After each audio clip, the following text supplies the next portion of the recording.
Hi, welcome back. Although this assessment will not answer all your career needs nor get you a job, it will provide quality information for making very good decisions about a career for yourself or for your child. Let's take a few minutes to go over how to read the results. Once you've taken the Pathway Planner assessment, you'll receive a user's guide, which you should thoroughly scan beforehand and refer to as you go over your results. You'll also have a written description in complete detail, along with a graph and a job matching report with a link to the ONET, the list of all jobs known by the U.S. government. Two very important things to keep in mind. Left and right is not good and bad. Think of it this way. Suppose it were a depiction of height with 4'9" Mary Lou Retton on the left and Michael Jordan on the right. Does that mean that one is better than the other? Of course not. We're simply given different natural gifts and different roles in which we fit well. The graph is divided into three parts: thinking style, personality traits, and interests. Thinking style is your cognitive skills in graphic form. Toward the left means you are more of a tactile learner and processor. You are most comfortable working with your hands, and you most effectively learn that way. If your scores fall to the right, you learn and operate more rapidly and effectively via the written word, in situations like classrooms and in the abstract. Your abilities as a student show up here.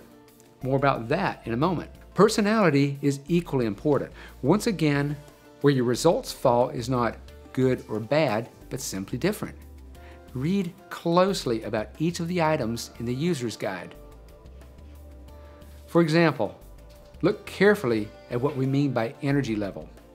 It is a tendency to display endurance and a capacity for a fast pace, maybe not what you initially thought, but very important in regard to finding your ideal careers.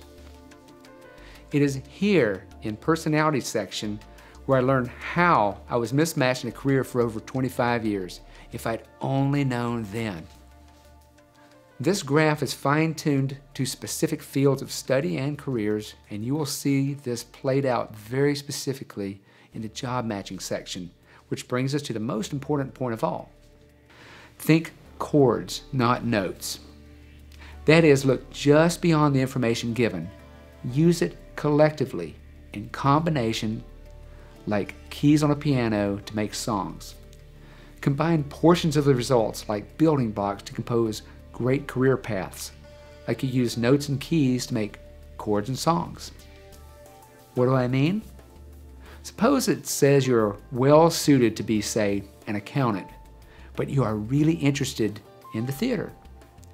Being an accountant doesn't mean you have to sit in a sterile, windowless office surrounded by drooping plants processing meaningless papers all day.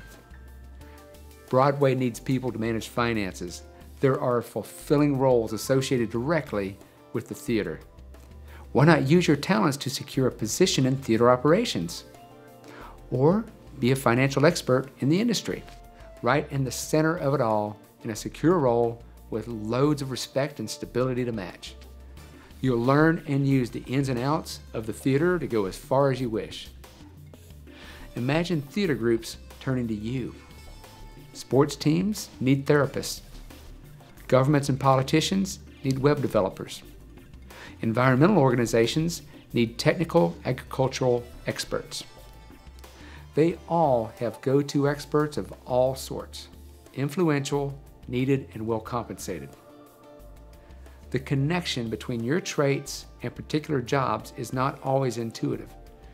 Being highly social does not make you a successful salesperson.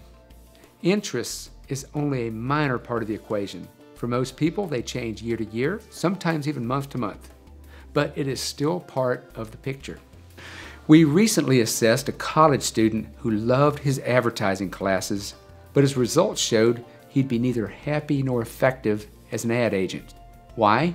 He prefers methodically to focus on one project at a time, pondering possibilities and exploring details to a perfect outcome.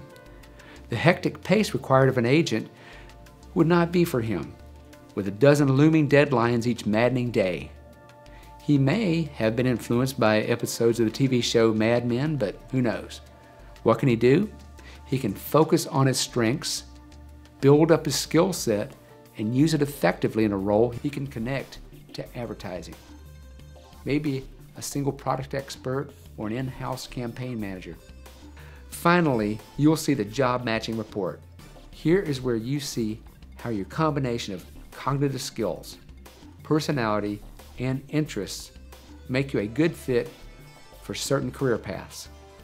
This is where it all comes together, where you compose your career direction. In summary, history shows that the best job fit is a combination of cognitive skills, personality, and interests, with interests playing only a minor role.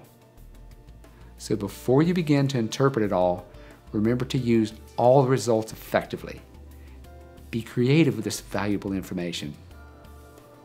If you already know your passions, why not discover your skills and natural gifts to use as tools to help you on your journey?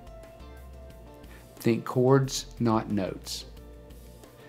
My goal is for you to know and appreciate what a powerful tool you have and to use it wisely. It is my wish that this truly helps you. Now put it all together and start your path on a successful and fulfilling career.